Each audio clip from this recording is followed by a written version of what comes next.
Hello everyone, welcome to Indian legal studies. So আজকের ভিডিওতে আমি থার্ড সেমিস্টারে ইকোনমিক্স যে এক্সাম রয়েছে তার লাস্ট মিনিটস নিয়ে চলে এসেছি। তো দেখো, অ্যাজ অলওয়েজ ইন্ডিয়ান লিগাল স্টাডিজের লাস্ট মিনিটস মানে ভীষণ শর্ট ক্রিস্প। আমি সিলেবাসের অর্ধেক পার্টটা তোমাদের জন্য রিমুভ করি বা এলিমিনেট করি, যেটা এক্সামের জন্য প্রিপেয়ার না করলেও তোমাদের কোনোদিনই কোনো প্রবলেম ফেস করতে হবে না।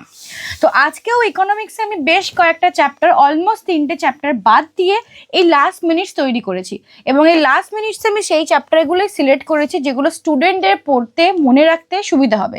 ভিডিওটা শেষ পর্যন্ত দেখবে, কারণ যারা ইকোনমিক্সে এই যতগুলো চ্যাপ্টার আমি সিলেক্ট করেছি সেই কটাও পড়তে পারছো না বা পারবে না, তারা শুধুমাত্র কোনগুলো পড়লে অ্যাটলিস্ট পাস মার্কসটা উঠে যাবে সেটা আমি ডিসকাস করব। কারণ আই ক্যান আন্ডারস্ট্যান্ড যে ইকোনমিক্সে তোমাদের অনেকের ভয় থাকে, অনেকেই চিন্তা করো আমি শুধু পাস করে যাই ইকোনমিক্সটা, ব্যাস আমার আর কোনো কিছুর প্রয়োজন নেই। So that is the reason তোমাদের এই লাস্ট মিনিটসে কিন্তু কোনো ব্রেক ছাড়া পুরো শেষ অবধি দেখতে হবে। তো চলো শুরু করা যাক। আজকেই আমি প্রথমে ফার্স্ট যে পার্টটা তোমাদের ডেফিনেশনের পার্টটা, সেখান থেকে এই কোয়েশ্চেন্সগুলো সিলেক্ট করেছি।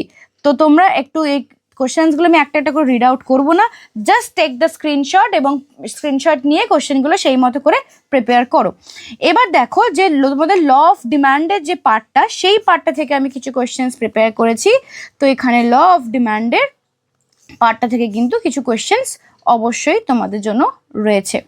এবার এখানে ভেরিয়েবল প্রপোর্শন চ্যাপ্টার 4-এর ভেরিয়েবল প্রপোর্শনের যে চ্যাপ্টারটা, সেখান থেকে আমি এই কোয়েশ্চেনটা তোমাদের জন্য রেখেছি। কস্ট থেকে আমি তোমাদের এই পার্টিকুলার পার্টটা রেখেছি, this is up to cost, এবং এখানে আমি রেন্ট থেকে তোমাদের জন্য এই কোয়েশ্চেনটা রেখেছি। এবার এখানে কিছু শর্ট নোটস রয়েছে। শর্ট নোটস কিন্তু যে কটা এখানে রয়েছে এগুলোর মধ্যে তোমরা কোনোটা ছাড়বে না, প্রত্যেকটা শর্ট নোটস খুব ভালো করে প্রিপেয়ার করে যাবে। অ্যান্ড এর সাথে এখানে ভ্যালিউ যে শর্ট নোটস থাকে সেটাকেও খুব ভালো করে প্রিপেয়ার করবে। অ্যান্ড দেন দেখো, ল অফ সাপ্লাই থেকেও আমি কিছু কোয়েশ্চেন্স তোমাদের জন্য অ্যাড করেছি। ল অফ সাপ্লাইয়ের এই কোয়েশ্চেনটাও অবশ্যই তোমরা কিন্তু প্রিপেয়ার করে যাবে। তো দেখো, তোমাদেরকে আমি কি কি পড়তে বললাম আর একবার জিস্ট করে দিই। তোমরা ডেফিনেশনের পার্ট থেকে এগুলো পড়ছো, ডিমান্ডের পার্ট থেকে তোমরা এটা পড়ছো, সাপ্লাই থেকে তোমরা এই কোয়েশ্চেনগুলো পড়ছো। আমি কোয়েশ্চেনগুলো রিড আউট করছি না, স্ক্রিনশট নিয়ে নেবে। অ্যান্ড ভ্যারিয়েবল প্রপোর্শন থেকে এটা পড়ছো, কস্ট থেকে এই পার্টটা পড়ছো, অ্যান্ড রেন্ট থেকে এই কোয়েশ্চেনগুলো পড়ছো, এই কোয়েশ্চেনটা পড়ছো, ঠিক আছে? এবার দেখো, শর্ট নোটসের মধ্যে আমি এই কোয়েশ্চেন্সগুলো তোমাদেরকে পড়তে বললাম। যদি কারোর মনে হচ্ছে আমি কস্ট পড়তে পারছি না, ম্যাম কস্ট না পড়লে আমি কি পাস করব? হ্যাঁ, কস্ট না পড়লেও পাস করবে। যদি মনে হয় ম্যাম রেন্টের এত থিওরি অ্যান্ড গ্রাফ আমার মনে থাকছে না, আমি কি পাস করব? হ্যাঁ, তুমি পাস করবে।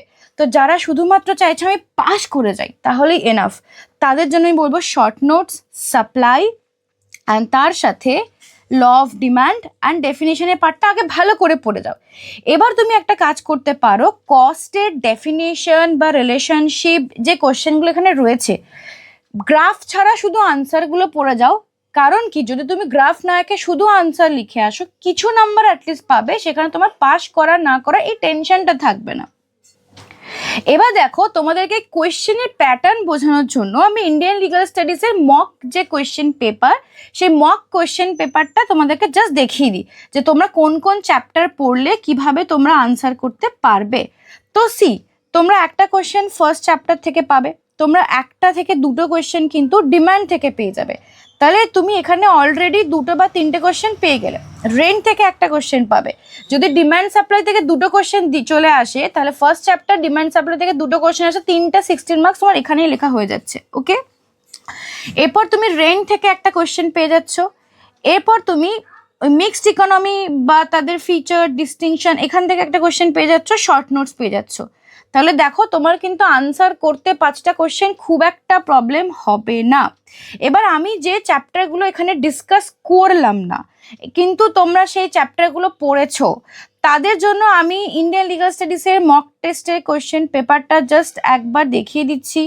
You can take screenshot of this mock question paper. ILS এ এটা প্রায় 1.5 মাস আগে এক্সাম নেওয়া হয়ে গেছে, স্টুডেন্টরা 1.5 থেকে 2 মাস আগে পেয়ে গেছে। লাস্ট মিনিটস তো আমি অনেকদিন আগেই দিয়ে দিয়েছি, তো তোমাদের জন্য আমি দিয়ে দিলাম জাস্ট লাস্ট মিনিট রিভিশন। এখানে যে কোয়েশ্চেন্সগুলো দেখতে পাচ্ছ, এটা কোন কোয়েশ্চেন? এটা হচ্ছে তোমাদের ইন্ডিয়ান লিগাল স্টাডিজের মক কোয়েশ্চেন পেপার। একবার এগুলোকে ভালো করে রিভাইজ করে যাও। এবং আমি লাস্ট মিনিটসের মধ্যে যে টপিকগুলো তোমাদেরকে দেখালাম, আই হোপ তোমাদের সেখান থেকে একটা আইডিয়া হয়েছে যে কোন চ্যাপ্টারগুলো পড়বে এবং কোন চ্যাপ্টারগুলো এখন খুব ভালো করে রিভাইজ করবে যাতে তোমার কোনো প্রবলেম না হয়।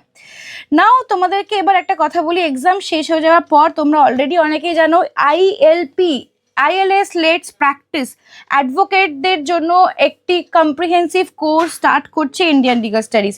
যেই কোর্সটি যারা ল স্টুডেন্ট, যারা সেকেন্ড ইয়ার থেকে শুরু করে 5th ইয়ারে রয়েছে, যারা পাস আউট করে গেছে, ইরেসপেক্টিভ অফ এনি ইউনিভার্সিটি যে কেউ জয়েন করতে পারে। তো তোমরাও যদি চাও ILP জয়েন করতে পারো। এখানে তোমাদের কি কি শেখানো হবে আমি তোমাদের এবার সেটা বোঝাই। তো দেখো, যেহেতু আমাদের এখন প্রফেশনাল স্কিল ভীষণ ইম্পর্টেন্ট একটা পার্ট হয়ে গেছে, বিকজ যেভাবে ইন্ডিয়ার পুরো স্ট্রাকচার চেঞ্জ হচ্ছে, ইন্ডিয়ার পুরো বিজনেস স্ট্র্যাটেজিস থেকে শুরু করে ইন্ডিয়ার সোশিও ইকোনমিক্যাল র্যাপিড চেঞ্জেস হচ্ছে, তো আমাদের অ্যাডভোকেটের ডিমান্ড তো কোনোদিন কমবে না, কিন্তু সেই অ্যাডভোকেটদের ডিমান্ড করবে না যাদের মধ্যে কিছু স্কিলস রয়েছে, যেগুলো আমরা এই ILP-তে ডেভেলপ করব। তো ILP-তে তোমাদের থাকছে কিছু ফাউন্ডেশন, যেগুলো লিগাল প্র্যাকটিসে দরকার হয় সেগুলো আমরা শেখাবো। তার সঙ্গে তোমাদেরকে সিভিল ল ড্রাফটিং, তোমরা এখানে টপিকগুলো দেখতেই পাচ্ছ, এর সাথে ক্রিমিনাল লিটিগেশন, তার সাথে দেখো প্রপার্টি অ্যান্ড কনভেয়েন্স। এগুলো কিন্তু যারা বিগিনার অ্যাডভোকেট তাদের জন্য ভীষণ ভীষণ ইম্পর্টেন্ট। এখান থেকে you can earn a lot of money. And তার সাথে corporate and drafting related matter you can learn. এবং কিছু ইন্টারেক্টিভ ওয়ার্কশপস থাকবে, যেখানে আমরা কিছু কেস স্টাডিজের থ্রুতে স্টুডেন্টদেরকে শেখাবো, স্টুডেন্টের প্র্যাকটিক্যাল স্কিল ডেভেলপ করবো। আর most important skill of negotiation, কীভাবে তুমি ফার্স্ট ক্লায়েন্ট কীভাবে পাবে, একটা ক্লায়েন্ট পাওয়ার পর তাকে তোমার কাছে কীভাবে রাখবে, ক্লায়েন্টকে রাখাটা কিন্তু খুব জরুরি। তো তোমার কাজ পেলেই হবে না, কাজটা ধরে রাখাটাও খুব জরুরি। এই জিনিসগুলো, এই প্র্যাকটিক্যাল সেশনগুলো, যেগুলো তোমাকে কেউ শেখাবে না, এবং এটা শিখতে বছরের পর বছর স্টুডেন্টদেরকে স্ট্রাগল করতে হয়, বা একজন ফ্রেশ ল পাস আউটকে স্ট্রাগল করতে হয়। তো তুমি যদি চাইছো এরকম একটা কোর্স পেতে, ইন্ডিয়ান লিগাল স্টাডিজে জয়েন করতে পারো। অথবা যদি তোমার কেউ চেনা পরিচিত আছে যে এরকম একটা কোর্স জয়েন করতে চায়, তাহলে তাকে বলতে পারো ইন্ডিয়ান লিগাল স্টাডিজের এই কোর্সটির ব্যাপারে। তো যোগাযোগ করার সমস্ত ডিটেলস স্ক্রিনে দেওয়া রয়েছে, এই নাম্বারে ফোন করে তোমরা যোগাযোগ করতে পারো। আর 4th সেমিস্টারের যে ক্লাস, সেটা কিন্তু আমরা এই মাসেই স্টার্ট করছি, জুন মাসেই। যারা 4th সেমিস্টারে ক্লাস জয়েন করতে চাইছো, ইনডেপথ তোমাদের সিলেবাসটাকে জানতে চাইছো, কারণ বুঝতেই পারছো অল ইন্ডিয়া বার কাউন্সিলের এক্সামিনেশন সবে হয়েছে কালকে 7th of June, সেখানেও ইনডেপথ স্টাডি যারা করেছে তারাই কিন্তু পাস আউট করে যাবে। এবছরও আমরা অনেক হিউজ নাম্বার হয়তো পেতে চলেছি যে স্টুডেন্টরা পাস করতে পারবে না AIB। তো in-depth education, in-depth study, in-depth analysis of your syllabus is very essential. যারা শুধুমাত্র ILS এর সেমিস্টার ক্লাস জয়েন করতে চাইছো, তারাও এই স্ক্রিনে দেওয়া নাম্বারে যোগাযোগ করো। আর I wish you all the very best. Tension করার কিছু নেই, economics will be very easy. যে টপিকগুলো আমি বললাম সেগুলোকে একবার জাস্ট রিভাইজ করে যাও। অল দ্য বেস্ট, দেখা হচ্ছে আবার নেক্সট সেশনে।